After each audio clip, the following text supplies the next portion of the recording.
विकी ने जुल्मी की कमजोर नस पकड़ ली थी और ये तरीका काम भी कर गया था। जुल्मी ललचाई नजरों से विकी की तरफ देख रहा था और फिर उसने हाँ में सिर हिला दिया और बोला, बस ठीक है, हम इंतजाम करते हैं। हमें इस गांव का चप्पा चप्पा गली खोपचा सब पता है। हम आपको सबकी नजरों से बचा कर ले जाएंगे। यस, तो तय रहा, आज रात हम यहाँ से भाग जाएंगे। कहते हुए विकी के होठों पर बड़ी सी मुस्कुराहट आ गई थी, लेकिन ध्रुव अब भी उलझन में था। विकी के गांव से भागने की बात पर पहले तो ध्रुव ने साफ मना कर दिया, लेकिन फिर अपने दोस्तों का सोचकर बेमन से बोला, ठीक है, लेकिन मुझे ये सही नहीं लग रहा यार, हम इस तरह भागने वालों में से नहीं है। विकी ने जवाब में कहा, यार मौके की नजाकत को समझ। इन लोगों ने बंजारन की जल समाधि बना दी, उसकी आत्मा का वशीकरण कर लिया, तो इनके लिए हम किस खेत की मूली हैं। भाई इनका बस चले तो हमारी भी समाधि बना देंगे। कहते हुए विकी ध्रुव के करीब जाकर उसके कंधे पर हाथ रखते हुए बोला, भाई अनन्या का सोच, उसके घर वालों ने उसे हमारी जिम्मेदारी पर इस ट्रिप में आने दिया, तो हमारा फर्ज बनता है कि हम उसे सही सलामत घर पहुंचाएं, चाहे जैसे भी हो। विकी को मालूम था अनन्या की बात पर ध्रुव कभी मना नहीं कर पाएगा, और ऐसा ही हुआ। ध्रुव ने मन मार कर हाँ में सिर हिला दिया। ये सारी बातचीत होने के बाद सब लोग खामोशी से बैठे हुए थे, क्योंकि आगे क्या बोलना है ये किसी को समझ नहीं आ रहा था। फैसला बड़ा था और रिस्क भी था। तभी अनन्या ने बात को आगे बढ़ाते हुए कहा, तो हम अपने सामान पैक कर लें। अनन्या की बात सुनते ही विकी ने चिढ़ते हुए कहा, तुम लड़कियों का क्या है, तुम लोग सिचुएशन नहीं समझते हो क्या? शॉपिंग और पैकिंग इन दोनों के नाम से पागल हो जाते हो। अरे हम लोग घूमने नहीं जा रहे हैं, हम लोग भाग रहे हैं यहाँ से। और अगर हम अपने बड़े बड़े लगेज लेकर जाएंगे तो कोई भी आसानी से हमें पकड़ लेगा। विकी के इस तरह बोलने से अनन्या ने बुरा सा मुंह बना लिया और बोली, तो तुम क्या चाहते हो, मैं अपनी एक्सपेंसिव चीजें और कपड़े इस गांव वालों के लिए तोहफे में छोड़ जाऊं? यार ट्रॉली बैग तो है, कौन सा पुराने जमाने की पेटी है जो सर पर लेकर चलना है। ध्रुव ने उसे समझाते हुए कहा, कुछ सामान पैक करने की जरूरत नहीं है। वैसे भी हमारे पास सामान के नाम पर कपड़ों के अलावा कुछ नहीं है, और वो हमसे ज्यादा जरूरी नहीं है। इसीलिए सिर्फ अपने मोबाइल चार्जर और जरूरी चीजें साथ में ले लो, और बाकी चीजों को यहीं रहने दो, ताकि अगर कहीं कोई हमें देख भी ले तो कम से कम किसी को ये ना लगे कि हम गांव से भाग रहे हैं। और ऐसी सिचुएशन में ज्यादा से ज्यादा यही होगा ना कि हमने सुमेर की बात नहीं मानी और घर से बाहर निकल गए घूमने के लिए। और अगर ऐसा हुआ भी तो हमें सिर्फ 4 बातें ही सुनाई जाएंगी। ध्रुव अनन्या को समझा ही रहा था, तभी गेट पर खटखटाहट की आवाज हुई और सुमेर बोला, किसने कहा सिर्फ 4 बातें सुनने को मिलेंगी? किसी के बोलने की आवाज सुनते ही सबने चौंकते हुए दरवाजे की तरफ देखा तो दरवाजे पर सुमेर अपने कुछ लोगों को लेकर खड़ा था। दरवाजा खुला होने की वजह से सुमेर इन लोगों की सारी बातें आसानी से सुन सकता था, और ये सोचकर सबकी हालत खराब हो गई थी और सभी सहमी हुई नजरों से सुमेर की तरफ देखने लगे। सुमेर मुस्कुराता हुआ भीतर आया और ध्रुव के बगल में बैठ गया, और उसने बारी बारी से उन सबको देखा और कहने लगा, क्या बातें चल रही हैं? कौन सुनाएगा 4 बातें? अब क्या कोई नई वीरता करने वाले हो तुम लोग? सुमेर के इस तरह नॉर्मली बात करने से ये पक्का हो गया था कि उसने इन लोगों की प्लानिंग नहीं सुनी थी। ध्रुव ने बात संभाली और खुद को रिलैक्स करते हुए बोला, कुछ भी नहीं, हम बस ऐसे ही डिस्कस कर रहे थे कि अब हमें क्या करना है, कैसे पुजारी जी को निकालना है ना, और फिर आपने तो हमें हमारे घर में नजरबंद कर दिया है, तो हम बिना बाहर गए कैसे क्या मैनेज करेंगे? और जरूरी हुआ कि हमें घर से बाहर जाना पड़ा और किसी ने देख लिया तो क्या होगा, 4 बातें और सुन लेंगे, लेकिन जो वादा किया है वो तो पूरा करेंगे। वैसे आप यहाँ इस वक्त, अभी तो मिले थे हम।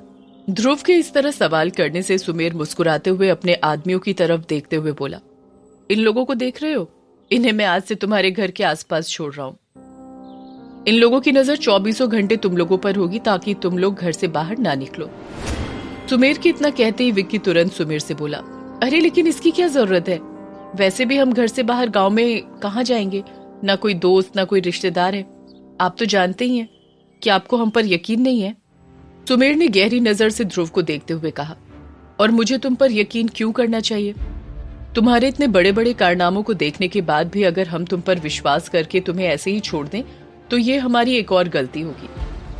और वैसे भी ये सब मैं तुम्हारी नजरबंदी के लिए नहीं करवा रहा हूं कि तुम लोग भाग ना सको, बल्कि इसलिए है कि कहीं तुम लोग निकले और तुम लोगों के साथ मेरे गांव में कुछ बुरा ना हो जाए, और अगर हुआ तो उसकी जिम्मेदारी भी मुझ पर ही होगी। ध्रुव गंभीर आवाज में बोला, अगर हमें किसी सामान की जरूरत पड़ी तो? राशन, दवाई या कुछ भी? जवाब में सुमेर बोला, चिंता की कोई बात नहीं है। तुम लोगों के खाने पीने की और बाकी चीजों के लिए तुम लोगों को सोचने की जरूरत नहीं है। हम तुम्हें भूखे नहीं मरने देंगे। ये सारी बातें सुनने के बाद अनन्या ने बड़ी ही शांति से कहा, लेकिन आखिर ऐसे कब तक चलेगा? हमें कुछ चीजों की जरूरत तो पड़ेगी, तब हम क्या करेंगे? कहां से लाएंगे?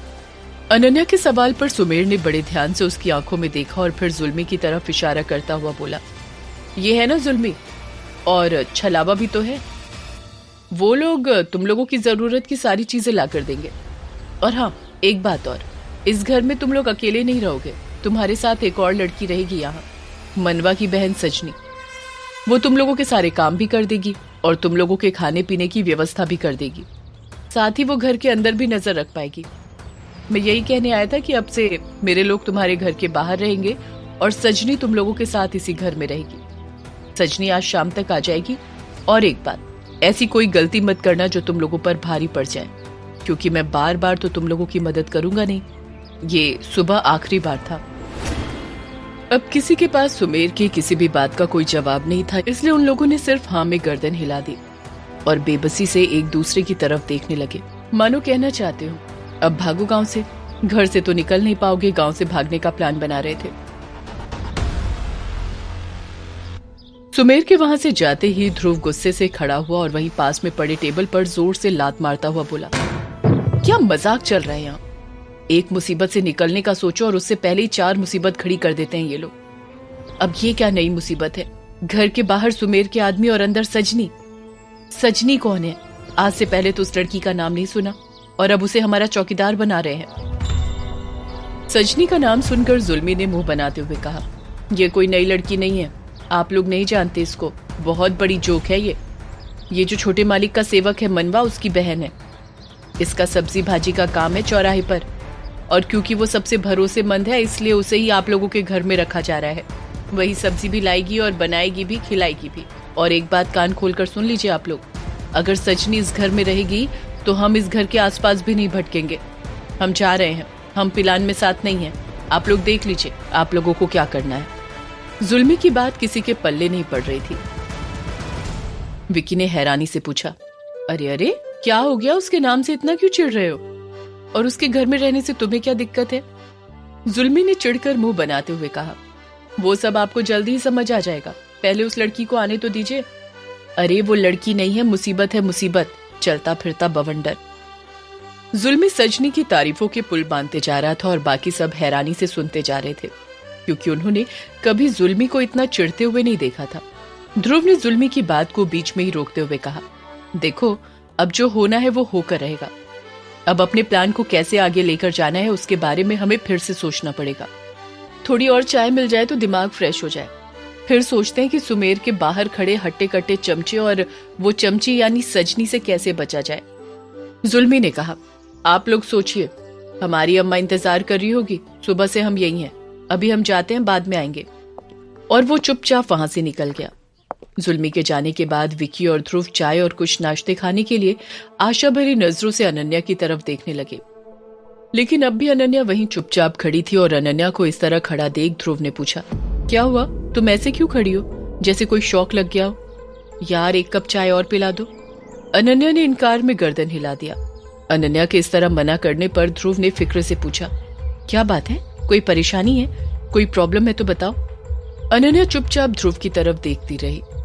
ध्रुव को अचानक अनन्या का इस तरह चुप होना परेशान कर रहा था, इसलिए उसने उसको वहीं सोफे पर वापस बिठाया और बोला, मुझे पता है अनन्या, यहाँ जो भी हो रहा है उन सबसे तुम बहुत परेशान हो, लेकिन चिंता मत करो, कुछ भी हो जाए मैं तुम्हें इस मुसीबत से निकाल के ही रहूंगा। विकी ने ध्रुव की बात पर सहमत होते हुए अनन्या को समझाया, अनन्या बस एक बार, कैसे भी करके हम यहाँ से भाग जाए, उसके बाद सब ठीक हो जाएगा। विकी के इतना कहते ही अनन्या अचानक से खड़ी हो गई और उसने बड़े ही अजीब तरीके से कहा, और तुम लोगों से ऐसा किसने कह दिया कि मैं यहाँ से जाना चाहती हूँ? न तो मैं यहाँ से कहीं जाऊंगी और न मैं तुम लोगों को यहाँ से कहीं जाने दूंगी। ये क्या कह रही हो तुम अनन्या? विकी हैरानी से बोला, क्योंकि उसकी ये बात किसी के समझ में नहीं आ रही थी। ध्रुव उठकर अनन्या के पास आया और उसे कंधे से पकड़कर अपनी तरफ घुमाता हुआ बोला, मैं तुमसे पूछ रहा हूँ अनन्या, क्या कह रही हो ये तुम? तभी विक्की ने अनन्या को घूरते हुए कहा, अभी तो तुम अपना सामान पैक करने की बात कर रही थी और अब मना कर रही हो। कहीं तुम ऐसा इसलिए तो नहीं कह रही कि तुम अपनी सो कॉल्ड एक्सपेंसिव कपड़े यहाँ नहीं छोड़ना चाहती हो और उनके साथ तुम खुद भी यहीं रह जाना चाहती हो? विकी के इस तरह बोलने पर ध्रुव ने उसकी इस बात पर कोई रिएक्शन नहीं दिया और ध्रुव को देखकर अनन्या उसी तरह ठंडी आवाज में बोली, मैंने वही कहा जो तुमने सुना। हम में से कोई भी इस गांव से कहीं नहीं जा पाएगा।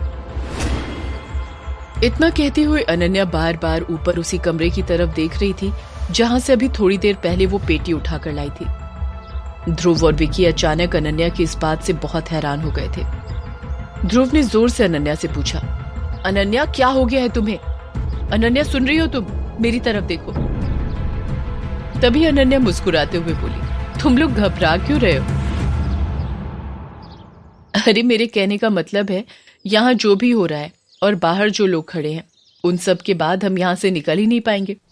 देखो मैं नहीं चाहती कि हम लोगों से कोई और गलती हो और हम एक बार फिर किसी मुसीबत में फंस जाएं। अगर हमने यहाँ से निकलने की कोशिश की और सक्सेसफुल नहीं हुए और फिर फंस गए तो क्या होगा, सोचा है कभी तुम लोगों ने? पता नहीं क्यों आज पहली बार ध्रुव को अनन्या की बात पर यकीन नहीं हो रहा था, लेकिन फिर भी उसने पूछा, तुम इस वजह से यहाँ से नहीं जाना चाहती हो? अनन्या ने तुरंत जवाब दिया, हाँ ऑफ कोर्स, और क्या वजह हो सकती है? अनन्या की इस कंसर्न पर विकी ने तुरंत उसे समझाया, तुम इसके लिए बिल्कुल फिक्र मत करो, हम ऐसी कोई बेवकूफी थोड़ी करेंगे कि हम फिर से इन गांव वालों के हत्थे चढ़ जाएं। अब हम बहुत ही तरीके और प्लानिंग के साथ यहाँ से निकलेंगे और मुझे लगता है हमें सजनी के आने से पहले ही निकलना होगा। हो सकता है वो शाम तक आए।